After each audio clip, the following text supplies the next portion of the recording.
हम्म, आज का जो हमारा टॉपिक है वो है डाइलेक्ट्रिक एंड पोलराइजेशन। ठीक, ध्यान से समझिए। सबसे पहले बात करते हैं हम डाइलेक्ट्रिक के ऊपर कि डाइलेक्ट्रिक किसको कहते हैं, और उसके बाद हम बात करेंगे पोलराइजेशन के ऊपर। ठीक है, बात समझ में आ रही है? हाँ, समझ, बात सुनो ध्यान से। डाइलेक्ट्रिक जो है वो आपके सब्सटेंसेस ही हैं। आप जानते हैं कि आप सब्सटेंसेस को दो कैटेगरी में डिवाइड कर सकते हैं। एक तो आपके होते हैं कंडक्टर्स, है ना, और दूसरी कैटेगरी आती है इंसुलेटर्स। कंडक्टर्स वो हैं जिनके थ्रू इलेक्ट्रिसिटी पास हो जाती है। आपके जितने भी वायर्स होते हैं, इलेक्ट्रिकल वायर्स, वो सारे के सारे कंडक्टर से ही बने हुए होते हैं जिनके through electric current easily pass हो जाता है। लेकिन दूसरी कैटेगरी जो आती है सब्सटेंसेस की, वो है बच्चों इंसुलेटर्स। इंसुलेटर्स वो है जिनके थ्रू इलेक्ट्रिक करंट पास नहीं होता। ठीक, नॉन कंडक्टर्स भी इनको कहते हैं। तो ये जो हमारे डाइलेक्ट्रिक है ना, ये डाइलेक्ट्रिक इंसुलेटर्स ही होते हैं। ठीक, इनका काम होता है, ये इलेक्ट्रिक चार्ज को तो अपने थ्रू पास नहीं कराते, बट इलेक्ट्रिकल प्रॉपर्टीज को पास करा सकते हैं। कौन कौन सी प्रॉपर्टीज जो आपने पढ़ी है, जैसे आप इलेक्ट्रिक फील्ड, इनके अंदर इलेक्ट्रिक फील्ड भी निकाल सकते हैं। आप इनके अंदर इलेक्ट्रिक फोर्स, अगर कोई चार्ज अंदर रखा है किसी डाइलेक्ट्रिक के और एक बाहर रखा है, तो ये फोर्स को भी अलाउ करता है। इसके अलावा पोटेंशियल और जो चीज़ें आप पढ़ रहे हैं, वो सारी इलेक्ट्रिकल प्रॉपर्टीज इनके अंदर निकाली जा सकती है। ठीक है, इसीलिए इनको कहा जाता है डाइलेक्ट्रिक। बात समझ में आई? तो सिंपली डाइलेक्ट्रिक अगर आपसे कोई पूछे तो डाइलेक्ट्रिक के बारे में आप एक सिंपल डेफिनेशन ये दे सकते हैं, that they are insulating materials that do not allow the passage of electric charge but they allow the electrical properties to pass through them. ठीक, इलेक्ट्रिक चार्ज को अलाउ नहीं करते लेकिन इलेक्ट्रिकल प्रॉपर्टीज को अलाउ कर देते हैं। ठीक, दूसरा जो वर्ड यहाँ पर लिखा हुआ है ये है पोलराइजेशन। ये पोलराइजेशन वर्ड जो है ये बना है पोल से। पोल मतलब, पोल मतलब है आपके दो टाइप के पोल होते हैं, एक पॉजिटिव और एक नेगेटिव। ठीक, पोल्स मतलब दो अपोजिट नेचर की चीजें। जैसे मैग्नेट में भी दो पोल होते हैं, एक नॉर्थ पोल और एक साउथ पोल। इसी तरीके से आपके चार्जेस में दो तरह के पोल होंगे, एक पॉजिटिव चार्ज और एक नेगेटिव चार्ज। फिलहाल हम इलेक्ट्रिसिटी ये पढ़ रहे हैं, इलेक्ट्रोस्टैटिक्स चार्ज का चैप्टर। तो इसमें आपका जो पोल्स होंगे वो इन्हीं दो पोल्स के बारे में बात चलेगी, एक पॉजिटिव चार्ज और एक नेगेटिव चार्ज। पोलराइजेशन का मतलब ये होता है, हिंदी में इसको कहते हैं ध्रुवीकरण, अलग अलग कर देना पोल्स को। ठीक, अगर आपके पास कोई मटेरियल ऐसा है जिसके अंदर आप पॉजिटिव और नेगेटिव चार्ज अलग अलग कर दें, सेपरेट कर दें। ठीक, कैसे? बहुत ध्यान से इसकी कहानी सुनिए। ठीक है, एक स्टोरी मैं आपको सुनाता हूँ, बहुत ध्यान से सुनिएगा, उससे आपको इसकी पूरी कहानी समझ में आ जाएगी। ठीक, आप लोग सब ये चीज बखूबी जानते हैं, सब पढ़ते हुए आ रहे हैं कि हर चीज मॉलिक्यूल से मिलकर बनी हुई होती है ना। दो टाइप के मॉलिक्यूल होते हैं हमारे पास। एक मॉलिक्यूल हमारे पास होते हैं जिनको हम बोलते हैं पोलर मॉलिक्यूल्स। ठीक, पोलर मॉलिक्यूल्स। और दूसरे टाइप के हमारे पास जो मॉलिक्यूल्स होते हैं वो होते हैं non polar molecules.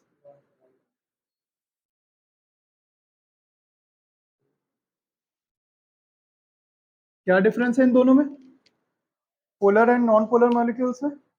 Polar molecules वो हैं जिनके अंदर पॉजिटिव और नेगेटिव चार्ज अलग अलग एटम के पास डिस्ट्रीब्यूटेड होता है। कुछ एग्जाम्पल बताता हूँ, बात जो है वो आपको एग्जाम्पल से ज्यादा अच्छी समझ में आएगी। बहुत ध्यान से देखो, एक मॉलिक्यूल में लिख रहा हूँ, देखो ध्यान से।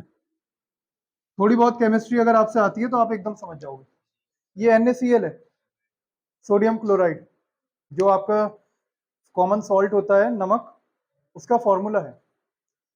ये सोडियम और क्लोरीन से मिलकर बना हुआ होता है। आप जानते हैं कि सोडियम के पास एक एक्स्ट्रा इलेक्ट्रॉन होता है इसकी लास्ट शेल में, और क्लोरीन को एक इलेक्ट्रॉन की कमी होती है, एक इलेक्ट्रॉन की जरूरत होती है। होता यह है कि ये अपना एक इलेक्ट्रॉन इस क्लोरीन को डोनेट करता है, जिसकी वजह से NaCl का मॉलिक्यूल बनता है। ठीक, इससे आगे की बात यह है कि जब कभी भी कोई एटम अपना कोई इलेक्ट्रॉन डोनेट करता है तो उसके ऊपर आ जाता है पॉजिटिव चार्ज, और वो इलेक्ट्रॉन जो किसी से कोई इलेक्ट्रॉन रिसीव करता है, वो एटम, उसके ऊपर आ जाता है नेगेटिव चार्ज। तो हम ये कह सकते हैं कि जब ये फॉर्मेशन होता है मॉलिक्यूल का, तो Na जो है ये पॉजिटिवली चार्ज होता है और Cl जो है ये नेगेटिवली चार्ज होता है। तो एक पॉजिटिव चार्ज तो आ गया Na के पास और नेगेटिव चार्ज आ गया Cl के पास, और इनके बीच में जो बॉन्ड बनता है उसका नाम भी मैं आपको बता दूं, उस बॉन्ड को हम कहते हैं इलेक्ट्रोवैलेंट बॉन्ड। ठीक है, ये सब चीज़ खैर आप केमिस्ट्री में पढ़ेंगे। जब कभी भी इलेक्ट्रॉन के ट्रांसफर की वजह से अगर कोई बॉन्ड बनता है या मॉलिक्यूल बनता है तो उनके बीच की जो बॉन्डिंग है वो कहलाता है इलेक्ट्रोवालेंट बॉन्ड। दूसरे टाइप के मॉलिक्यूल्स वो होते हैं जिनके बीच में शेयरिंग होती है, इलेक्ट्रॉन का ट्रांसफर नहीं होता, आपस में शेयरिंग कर लेते हैं। जैसे मिसाल के तौर पर मैं आपसे कहूँ H2 का मॉलिक्यूल है, या फिर नाइट्रोजन N2, या ऑक्सीजन का O2, है ना। इस टाइप के जो मॉलिक्यूल्स हैं इसमें आप ये नहीं कह सकते कि किसके पास पॉजिटिव चार्ज है किसके पास नेगेटिव, क्योंकि दोनों का एक एक इलेक्ट्रॉन शेयर होता है और म्यूचुअल शेयरिंग की वजह से इनकी बॉन्डिंग होती है। तो जो बॉन्ड यहाँ पर बनता है उसको हम बोलते हैं कोवेलेंट बॉन्ड। और ये जो मॉलिक्यूल आपका बनकर तैयार हुआ ये मॉलिक्यूल कहलाता है नॉन पोलर मॉलिक्यूल, क्योंकि इसके अंदर आप पॉजिटिव और नेगेटिव चार्ज अलग अलग नहीं बना सकते। जहां मतलब पोल्स बन गए वो हो गया पोलर, जहां पॉजिटिव नेगेटिव बन गए वो पोलर, और जहां पोल ही नहीं बन पाए वो नॉन पोलर, है ना। सिंपल है, याद रहेगा। अब कोई भी मटेरियल या तो पोलर मॉलिक्यूल से मिलकर बना हुआ होगा या फिर नॉन पोलर मॉलिक्यूल से। पोलर मॉलिक्यूल को जब हम बनाते हैं तो हम इस टाइप से बनाते हैं, एक प्लस और एक माइनस अलग अलग दिखाना पड़ता है। लेकिन अगर आपके पास है नॉन पोलर मॉलिक्यूल तो नॉन पोलर मॉलिक्यूल में होते तो हैं इलेक्ट्रॉन प्रोटॉन पॉजिटिव नेगेटिव, लेकिन वो एक ही जगह पर इस तरीके से बनाकर दिखाए जाएंगे, क्योंकि वो एक दूसरे को ये समझ लीजिए कि सेपरेटेड नहीं है, अलग अलग नहीं है। ठीक, तो उनको एक सर्किल के अंदर बनाकर इस तरीके से दिखाया जाता है। यहाँ पर इनके बीच का डिस्टेंस दिखा रहे हैं, अलग अलग है। मतलब अगर Na इधर है Cl उधर है तो Na के ऊपर पॉजिटिव चार्ज है और Cl के ऊपर नेगेटिव चार्ज। ये पोलर मॉलिक्यूल हो गया, वो नॉन पोलर मॉलिक्यूल। कोई भी मटेरियल चाहे आपका पोलर मॉलिक्यूल से मिलकर बना हुआ हो चाहे नॉन पोलर मॉलिक्यूल से। मिसाल के तौर पर एक मान लीजिए आप इन पोलर मॉलिक्यूल से मिलकर बना हुआ है, ठीक है, उसके अंदर बहुत सारे पोलर मॉलिक्यूल होंगे इस टाइप से। ठीक,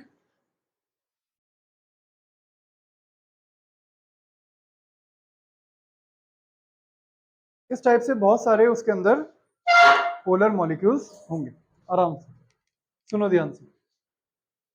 ये मटेरियल के अंदर जितने भी मॉलिक्यूल्स हैं ये सारे के सारे मॉलिक्यूल्स रैंडमली अरेंज होते हैं। रैंडमली अरेंज होने का मतलब है कि इनका कोई अलाइनमेंट नहीं है।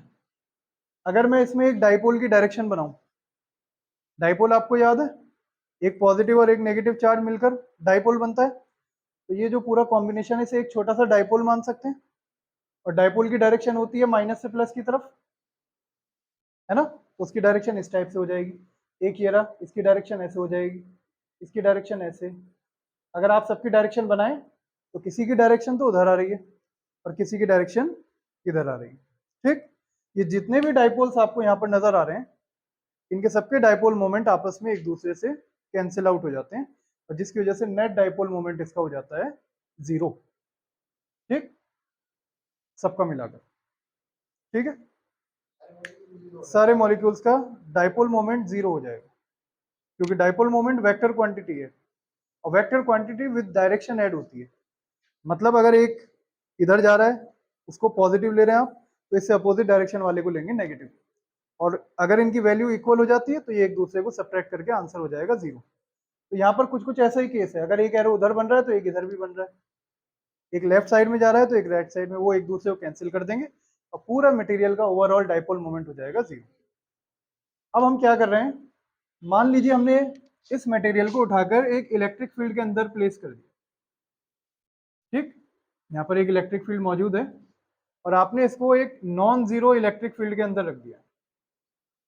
पहले तो इलेक्ट्रिक फील्ड 0 थी, जब आप इसको नॉन जीरो इलेक्ट्रिक फील्ड में रखेंगे तो क्या होगा, जब आप इसको नॉन जीरो इलेक्ट्रिक फील्ड में रखेंगे तो आपने देखा था कि डाइपोल में जो पॉजिटिव चार्ज है वो तो इलेक्ट्रिक फील्ड की डायरेक्शन में फोर्स फील करता है, और जो नेगेटिव चार्ज है वो अपोजिट डायरेक्शन में। मान लीजिए कोई डाइपोल ऐसे टेढ़ा रखा हुआ भी है तो इसके अंदर एक टॉर्क आएगा जिसकी वजह से ये रोटेट करके सीधा हो जाएगा इसकी तरफ।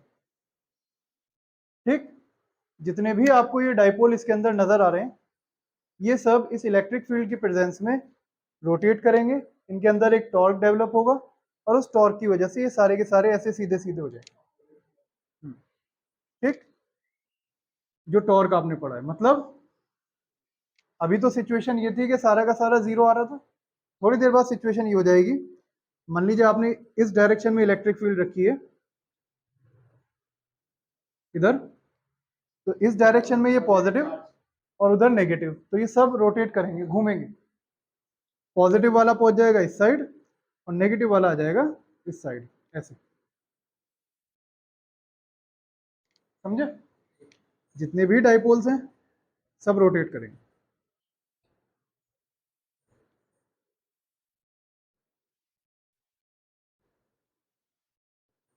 और सब अपने आप को इलेक्ट्रिक फील्ड के हिसाब से अरेंज कर लेंगे। इस बार सिचुएशन डिफरेंट है, देखो। जब ये सारे के सारे अपने आप को इस डायरेक्शन में इस तरह से अरेंज कर लेंगे, अब ये प्रॉपर होकर बैठ गए। इसको एग्जाम्पल से समझो, देखो ध्यान से। एक क्लास है जिसके अंदर बहुत सारे बच्चे हैं लेकिन टीचर मौजूद नहीं है। टीचर जो है यहाँ पर वो है इलेक्ट्रिक फील्ड। जब इलेक्ट्रिक फील्ड अप्लाई नहीं करी थी तो सारे बच्चे जो है वो खेलते कूदते, किसी की कोई सीट फिक्स नहीं, कोई मेज के ऊपर चढ़ा बैठा तो कोई जमीन पे बैठा है ना, बाकी अपना इधर से उधर भागे फिर रहे हैं बच्चे। लेकिन जैसे टीचर क्लास में एंटर करता है तो सारे के सारे क्या करेंगे, दौड़कर अपनी अपनी सीट पर बैठ जाएंगे और एकदम से सीटिंग अरेंजमेंट बिल्कुल सही हो जाएगा। वही चीज यहाँ पर हो रही है, उसी टाइप का कुछ, कि जब आपने electric field non zero apply करी थी तो सब उल्टे सीधे अलाइन थे, किसी की कोई डायरेक्शन पर्टिकुलर नहीं थी। लेकिन जैसे ही आपने इलेक्ट्रिक फील्ड अप्लाई करी, सारे के सारे डाइपोल एकदम सीधे सीधे बैठ गए। इलेक्ट्रिक फील्ड का असर है, क्योंकि जैसे टीचर का एक असर होता है ना, उसके डर से सब सीधे होकर बैठ जाते हैं। तो इलेक्ट्रिक फील्ड का एक असर है, इन्फ्लुएंस है, उस इन्फ्लुएंस की वजह से सारे के सारे डाइपोल बिल्कुल सीधे होकर बैठ जाएंगे। ठीक, पॉजिटिव चार्ज इधर खींचा चला जाएगा, नेगेटिव इधर, अगर वो टेढ़ा है भी तो खींच के खुद ही सीधा हो जाएगा टॉर्क की वजह से। बात समझ में आ गई? लेकिन जैसे ही ये सीधे होकर बैठेंगे, हुआ ये कि इसका तो पॉजिटिव और इसका नेगेटिव ये बहुत पास पास आ जाएंगे। डायग्राम में मैंने दूर दूर बनाए, बट इतने बेशुमार मॉलिक्यूल्स किसी भी मटेरियल के अंदर होते हैं कि वो इतने पास पास होते हैं, उनके बीच में बहुत ही कम गैप होता है। अब ये जितने भी डाइपोल आपको नजर आ रहे हैं, इसका पॉजिटिव और इसका नेगेटिव ये आपस में इतना करीब आ जाएगा कि ये एक दूसरे के इफेक्ट को न्यूट्रलाइज कर देंगे। जब प्लस और माइनस बहुत पास पास आ जाता है या मिल जाते हैं तो वो न्यूट्रलाइज कर देते हैं एक दूसरे को, मतलब एक दूसरे के इफेक्ट को कैंसिल आउट कर देते हैं। तो यहाँ भी यही होगा, ये पॉजिटिव और नेगेटिव कैंसिल आउट हो जाएंगे, ये इससे, अंदर वाले सब ये कैंसिल आउट हो जाएंगे, ये इससे, बचेंगे कौन? यहाँ पर आपको दिखेगी एक पूरी कतार नेगेटिव चार्ज की और यहाँ पर पूरी एक लाइन आपको मिलेगी पॉजिटिव चार्ज की। अगर मैं ये बीच वाला जो न्यूट्रलाइज होने वाला पार्ट है थोड़ी देर के लिए यहाँ से रफ कर देता हूँ, ठीक, ध्यान से समझो। अगर मैं ये न्यूट्रलाइज होने वाला पार्ट एक प्लस एक माइनस इस सबका रफ कर दूं, ठीक, तो क्या होगा, जो जो कैंसिल हो गया वो मैंने रफ कर दिए, ठीक। तो आपने देखा यहाँ पर एक पूरी लाइन नेगेटिव की बनी है और यहाँ पर पूरी लाइन पॉजिटिव की बनी है। ये कैंसिल आउट नहीं करेंगे कैफ, क्योंकि ये बहुत दूर दूर है, ये इस वाले फेस पर है सारे के सारे और ये इस वाले फेस पर है। आपने देखा कि सारा का सारा पॉजिटिव चार्ज एक तरफ आ गया, नेगेटिव चार्ज एक तरफ आ गया। सिंपल डायग्राम की फॉर्म में इसको ऐसे बनाकर देख लो, ये मटेरियल है, सारा का सारा पॉजिटिव चार्ज एक तरफ और सारा का सारा नेगेटिव चार्ज एक तरफ, और इसी को हम कहते हैं पोलराइजेशन, ठीक। अगर ये पूरी स्टोरी याद रह जाए तो अच्छी बात है, याद नहीं भी रहे तो भी आपको इतना याद रखना है कि जब हम इलेक्ट्रिक फील्ड में किसी मटेरियल को रखते हैं तो उसके एक तरफ पॉजिटिव चार्ज आ जाता है और एक तरफ नेगेटिव चार्ज, और वो चार्ज उसके अंदर से निकल कर आता है, ठीक। पॉजिटिव चार्ज तो उस साइड आएगा जिस डायरेक्शन में आपने इलेक्ट्रिक फील्ड अप्लाई करी है, जिधर एरो दिख रहा है, और उससे उल्टी तरफ उधर आ जाएगा नेगेटिव चार्ज। और इस प्रोसेस को बोलते हैं पोलराइजेशन।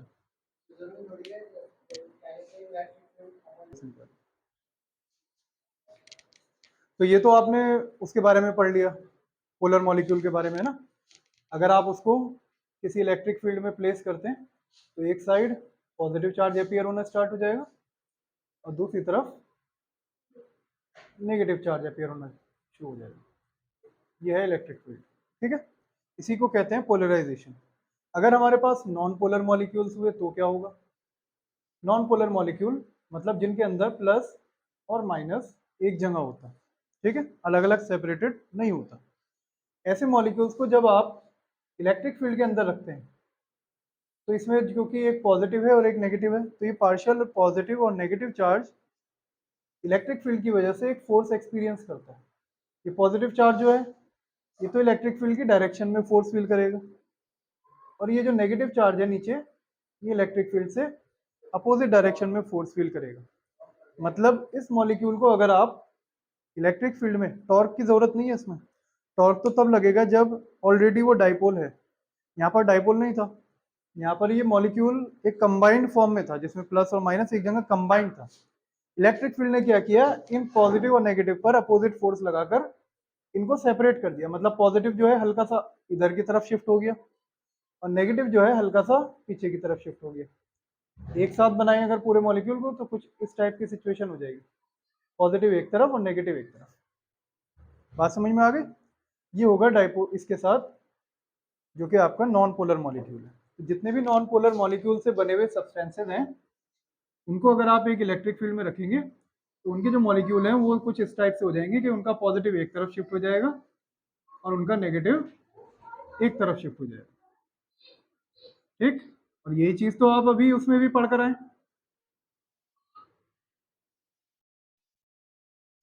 जो पोलर मॉलिक्यूल में आपने पढ़ा तो देखा ये थोड़ा थोड़ा पोलर जैसा ही हो गया। पोलर मॉलिक्यूल में भी तो ऐसे ही होता था, प्लस आगे और माइनस पीछे। ये जो आपके नॉन पोलर मॉलिक्यूल्स हैं इलेक्ट्रिक फील्ड में आकर इनकी लेंथ भी थोड़ी सी बढ़ जाती है, पॉजिटिव और नेगेटिव चार्ज सेपरेट हो जाता है, जिसकी वजह से इनकी सिचुएशन भी उसी तरह की बन जाती है जैसे एक पोलर मॉलिक्यूल की बनती थी, ठीक। इनमें भी फिर ये पॉजिटिव नेगेटिव आपस में सब न्यूट्रलाइज हो जाएंगे और इधर किनारे पर आपको मिलेगा पॉजिटिव चार्ज और इधर किनारे पर मिलेगा नेगेटिव चार्ज। पिक्चर को और साफ सुथरा सिंप्लीफाइड करके बनाएं तो कुछ ये वाली सिचुएशन आएगी। बात समझ में आई? अब आप एक लाइन में मिलाकर ये बोल सकते हैं कि चाहे पोलर मॉलिक्यूल हो और चाहे नॉन पोलर मॉलिक्यूल हो, दोनों ही मॉलिक्यूल जब इलेक्ट्रिक फील्ड में रखे जाते हैं तो वो पोलराइज हो जाते हैं। उनका पॉजिटिव एक तरफ हो जाता है और नेगेटिव एक तरफ हो जाता है, ठीक। याद रहेगी बात, ये पॉजिटिव और नेगेटिव सेपरेट हो जाते हैं। अच्छा, आप ये जानते हैं कि जब कभी भी एक पॉजिटिव और नेगेटिव बिल्कुल आमने सामने होंगे, प्लस एंड माइनस, तो उनके बीच में एक इलेक्ट्रिक फील्ड डेवलप होती है। मिसाल के तौर पर मैं कहूँ कि एक पॉजिटिव चार्ज रखा हुआ है और ये एक नेगेटिव चार्ज रखा हुआ है, तो आप जानते हैं इलेक्ट्रिक फील्ड पॉजिटिव से नेगेटिव की तरफ ट्रेवल करती है, तो इनके बीच में एक इलेक्ट्रिक फील्ड आ जाएगी जो कि प्लस चार्ज से माइनस चार्ज की तरफ होगी। कि जितने भी मॉलिक्यूल आपको नजर आ रहे हैं ये मटेरियल्स, इनमें भी तो यही हो रहा है, पॉजिटिव सारा का सारा एक तरफ आ गया और नेगेटिव सारा का सारा इस तरफ आ गया। तो इसके अंदर अंदर, ये बाहर तो इलेक्ट्रिक फील्ड है जो है, इसके अंदर अंदर वाले हिस्से में एक और इलेक्ट्रिक फील्ड डेवलप हो जाएगी जिसकी डायरेक्शन बाहर वाली से अपोजिट होगी, ठीक। बात समझ में आई? ये जो अंदर डेवलप होने वाली इलेक्ट्रिक फील्ड है इसको हम बोलते हैं ईपी। ईपी का मतलब है electric field due to polarization. Electric field due to या फिर ऑफ पोलराइजेशन। याद रहेगी बात, ठीक है। ये इलेक्ट्रिक फील्ड ऑफ पोलराइजेशन उतनी ही ज्यादा होगी जितना ज्यादा पोलराइजेशन होगा या जितनी स्ट्रॉन्ग आप बाहर से इलेक्ट्रिक फील्ड अप्लाई करेंगे, ठीक। जितना ज्यादा पोलराइजेशन होता है इलेक्ट्रिक फील्ड उतनी ज्यादा उतनी स्ट्रॉन्ग इनके अंदर डेवलप होती है। अब मैं यहाँ पर दोबारा लौटकर डाइलेक्ट्रिक पर आता हूँ। आपने पढ़े थे ना दो टाइप के मटेरियल, कंडक्टर्स और डाइलेक्ट्रिक, या फिर मेटल्स और डाइलेक्ट्रिक्स। तो ध्यान से समझो, कंडक्टर के अंदर क्या होता है, हमारे पास बहुत सारे फ्री चार्जेस अवेलेबल होते हैं। मतलब अगर आप एक कंडक्टर को किसी इलेक्ट्रिक फील्ड में प्लेस करेंगे तो उसके अंदर इतना अच्छा पोलराइजेशन होता है, इतना अच्छा पोलराइजेशन होता है, खूब पॉजिटिव चार्ज और नेगेटिव चार्ज अलग अलग होकर बैठ जाते हैं, जिसकी वजह से अंदर एक स्ट्रॉन्ग इलेक्ट्रिक फील्ड डेवलप होती है और वो इलेक्ट्रिक फील्ड इस बाहर वाली इलेक्ट्रिक फील्ड को कैंसिल आउट करती है क्योंकि ये दोनों अपोजिट डायरेक्शन में। मतलब ये जो बाहर वाली इलेक्ट्रिक फील्ड मैंने लगाई तो बाहर है, बट ये एक्चुअल में पूरे रीजन में मौजूद है, अंदर भी बाहर भी सब जगह। लेकिन ये जो पोलराइजेशन की वजह से डेवलप हो रही है ये खाली अंदर अंदर मौजूद है। अगर आप किसी कंडक्टर के इनसाइड इलेक्ट्रिक फील्ड निकालना चाहें तो उसका फॉर्मूला होगा आउटसाइड और पोलराइजेशन वाली को हम सब्ट्रैक्ट कर देंगे, ई आउटसाइड माइनस ई पोलराइजेशन, क्योंकि दोनों की डायरेक्शन अपोजिट है इसलिए दोनों को सब्ट्रैक्ट करके आपको टोटल इलेक्ट्रिक फील्ड पता चल जाएगी अंदर, जिसको हमने ई आई एन से डिनोट किया है। कंडक्टर के अंदर ये ई नॉट और ई पी दोनों इक्वल होते हैं क्योंकि पोलराइजेशन बहुत अच्छा होता है, जिसकी वजह से अंदर इलेक्ट्रिक फील्ड पूरे में जीरो होती है। ये पॉइंट अभी हम पढ़कर आए हैं पीछे कि कंडक्टर्स के अंदर इलेक्ट्रिक फील्ड जीरो होती है। बट डाइलेक्ट्रिक्स वो होती है जिनके अंदर फ्री चार्जेस या फ्री इलेक्ट्रॉन्स अवेलेबल नहीं होते। ठीक, इनके अंदर पहले तो इलेक्ट्रॉन को निकालना है फिर सेपरेट करना है, चार्जेस का सेपरेशन। इनके अंदर पोलराइजेशन इतना अच्छा नहीं हो पाता, जिसकी वजह से इनसाइड इलेक्ट्रिक फील्ड मतलब ई ओ माइनस ई पी आप निकाल तो लें लेकिन दोनों इक्वल नहीं होंगे, और इक्वल नहीं होंगे तो इनको माइनस करके आंसर आपका जीरो नहीं आएगा। ठीक, ये होगा आपका नॉट इक्वल टू जीरो। याद रहेगी बात, नॉट इक्वल टू जीरो का मतलब आप ऐसे भी कह सकते हैं कि ई नॉट आउटसाइड वाली जो है वो पोलराइजेशन से बड़ी रहेगी, जिसकी वजह से इनसाइड इलेक्ट्रिक फील्ड कभी भी जीरो के इक्वल नहीं होगी। इस बेसिस पर भी आप इन दोनों को डिफ्रेंशिएट कर सकते हैं। मतलब कंडक्टर वो होते हैं जिनके इनसाइड इलेक्ट्रिक फील्ड जीरो हो जाती है, और डाइलेक्ट्रिक वो होते हैं जिनके इनसाइड इलेक्ट्रिक फील्ड जीरो नहीं होती। कुछ कम तो होगी, रिड्यूस तो होगी क्योंकि माइनस तो हो रहा है कुछ, लेकिन पूरी जीरो नहीं होगी। पूरी जीरो होने के लिए इन दोनों का इक्वल होना जरूरी है। जब तक ये दोनों इक्वल नहीं होंगे जब तक आंसर जीरो नहीं आए। ठीक, याद रहेगी बात। ठीक, पोलराइजेशन को डिफाइन और कर लेते हैं।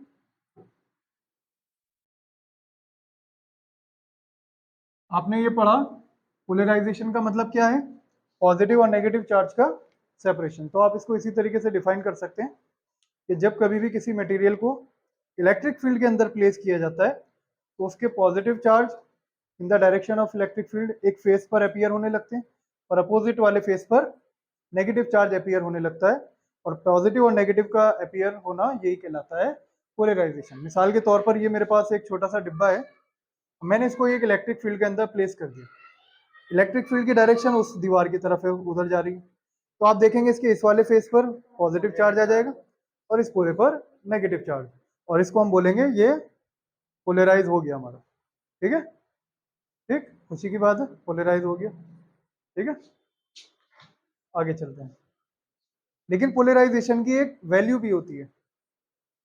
ये तो एक प्रोसेस हो गया, आपने समझ लिया। आप पोलराइजेशन की वैल्यू भी निकाल सकते हैं। पोलराइजेशन को P से डिनोट करते हैं, और पोलराइजेशन इक्वल होता है, आप देख रहे हैं ये डायपोल बन रहे हैं छोटे छोटे, हर एक डायपोल का अपना डायपोल मोमेंट होगा, है ना। और वो डायपोल मोमेंट सारे के सारे क्योंकि सेम डायरेक्शन में है, तो सब एडअप हो जाएंगे। अगर आप किसी तरीके से total dipole moment per unit volume निकाल लेते हैं, तो ये जो dipole moment per unit volume होता है इसी को हम बोलते हैं पोलराइजेशन की value, dipole moment per unit volume. याद रहेगा।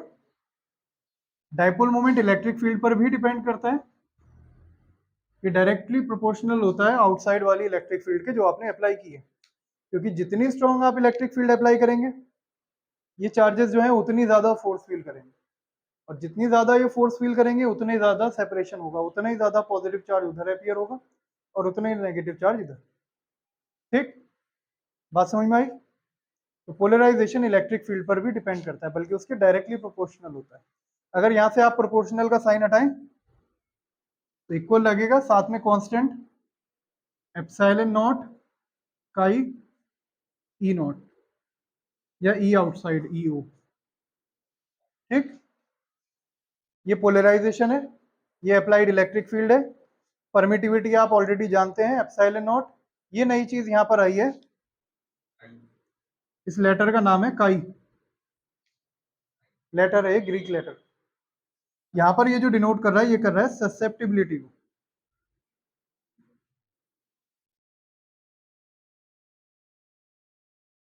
ठीक है। जिस फिजिकल क्वांटिटी को ये डिनोट कर रहा है वो है ससेप्टिबिलिटी। क्या मतलब है ससेप्टिबिलिटी का? इसको आप सेंसिटिविटी समझ सकते हो। ऐसा होता है कि अगर आपके पास 3-4 अलग अलग तरह के मटेरियल हैं और सबको आपने इलेक्ट्रिक फील्ड में रखा तो सब बराबर पोलराइज नहीं होंगे। कोई तो इतना ज्यादा सेंसिटिव होगा कि बहुत जल्दी पोलराइज हो जाएगा और कोई बहुत कम पोलराइज होगा। तो जो मटेरियल जितना ज्यादा पोलराइज होता, ठीक, वो उतना ही सेंसिटिव होता है, उसकी ससेप्टिबिलिटी उतनी ही ज्यादा होती है। सिंपल है, ठीक है। ससेप्टिबिलिटी ज्यादा है तो पोलराइजेशन ज्यादा होगा, लेकिन होता है ये कांस्टेंट मटेरियल वाइज। जब मटेरियल बदलेंगे तब बदलेगा, एक मटेरियल के लिए इसकी वैल्यू कांस्टेंट रहेगी। ठीक है, इतनी बात समझ में आ गई सबके? उतार लो।